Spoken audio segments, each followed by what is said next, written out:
அருண் எப்போதும் சாலையில் வாகனத்தை மற்ற வாகனங்களுக்கு இடையூறாக பயணம் செய்வான். ஒரு நாளில் அருண் என்ற இளைஞன் சாலையில் பயணம் செய்தான். ஆம்புலன்ஸ் சத்தம். அருண் சரியாக ஒதுங்கவில்லை. அப்போது ஒரு ஆம்புலன்ஸ் வேகமாக வந்தது. ஆனால் அருண் அதை தவிர்க்க தாமதமானான். அப்போது ஒரு முதியவர் அந்த அருண் என்கிற இளைஞருக்கு எடுத்துரைக்கிறார். மகனே, அந்த ஓட்டுநர் தெய்வம் போன்றவன். அவன் வேகம் ஒரு உயிரை காப்பாற்றும் வேகம். அருண் அப்போதுதான் ஆம்புலன்ஸுக்கு வழிவிடும் அவசரத்தை அவன் புரிந்து கொள்கிறான். அந்த வார்த்தைகள் அவன் மனதில் ஓங்கி ஒலித்தன. திடீரென்று அருணின் அம்மாவுக்கு மயக்கம் வந்துவிட்டது. 108 ஆம்புலன்ஸ் வந்தது.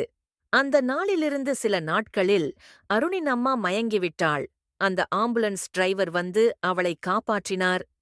அருணின் அம்மா மருத்துவமனை அவசரமாக அனுமதிக்கப்பட்டார். குணமடைந்து விட்டார். அவன் உணர்ந்தான், உயிரை காப்பாற்றுபவர் தெய்வம்தான். ஒரு அவசர நோயாளிக்கு ஆம்புலன்ஸ் டிரைவரே கடவுள். ஆம்புலன்ஸ் சத்தம் கேட்டவுடன் வழிகொடு. நீயே ஒரு உயிரை காப்பாற்றுகிறாய்.